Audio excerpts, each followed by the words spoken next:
What's happening, everybody? Colin Crandall here from MMA Power Hour. Give you some updates. Got my trusty heating pad here for my back. Did a little good, too good a workout a few days ago.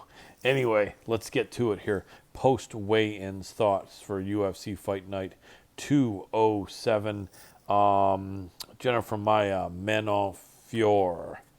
I thought it was Fioro, but I guess it's Fior.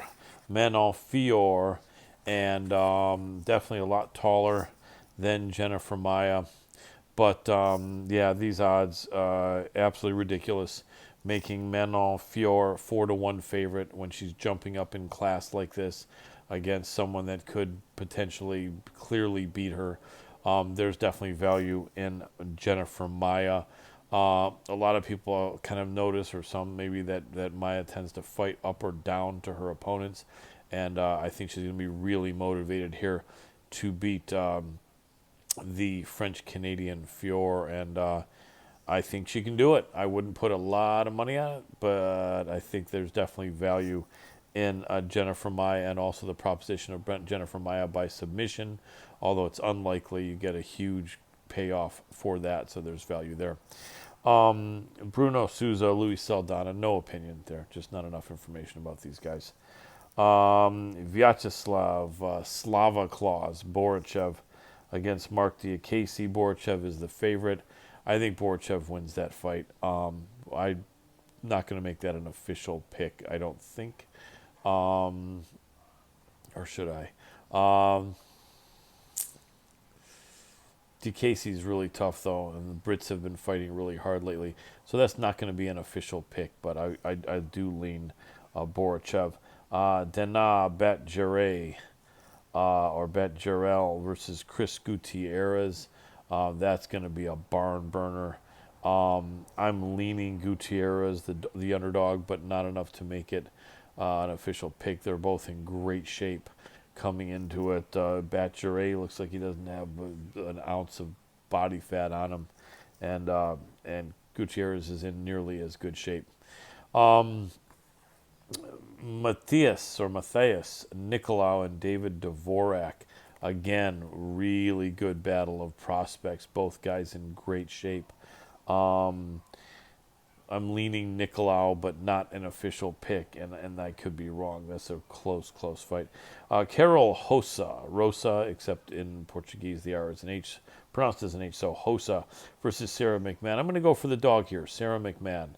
Really nice woman. I've interviewed her a couple of times, and she is the underdog here. I think that she's ready. She's ready to beat a prospect like Hosa, who is for most intents and purposes not really proven against a high level. Her last fight, Sarah McMahon won the first round against Juliana Pena, and then lost.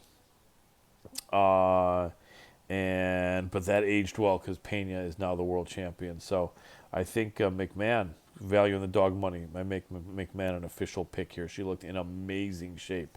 Slightly shorter, but definitely more muscular, stronger, thicker than Carol Hosa. Ilir Latifi against Alexei Oleinik. What an interesting fight that is. You got the younger guy, Latifi, and he's 38, against 44-year-old Alexei Oleinik. Oleinik is probably 4 inches taller, but virtually everyone at heavyweight is taller than the 5'10" Latifi. The whole thing about the old veteran Oleinik is if he can get you on the ground, even if he's on the bottom, as long as he has you in his guard, he's really dangerous.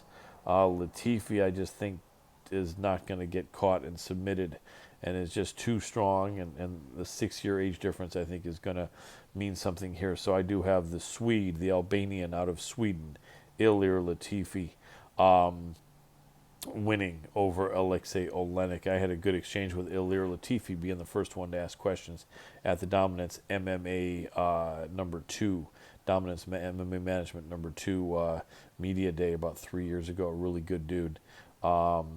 Respectful, polite dude, and I like Ilir Latifi. Denis Tululin against Alishkab Kizraev. Probably Kishirev wins that. The odds that he's giving for both guys making their debut, all of a sudden making one of them 4-1 favorite. I always hate that. I wouldn't bet that. Probably Kishirev wins. But he's not going to be an official bet. Joanne Calderwood, aka Joanne Wood, against Alexa Grasso. I hate that fight because I like both of them so much. A big Grasso fan from the beginning. I've been super impressed with her. She just seems to be coming into her own now here in her late 20s, as I believe she is, and at 125 pounds. No, she's not the biggest 125 pounder, but Joanne Wood, even though she's about an inch and a half taller, she also had fought at strawweight. So these are both former strawweights going up. I'm up already in weight class, and having already had a few fights each. They've got Grasso with a little bit more than a 2-1 favorite. It's going to be a hell of a fight. Really, this is going to be a barn burner.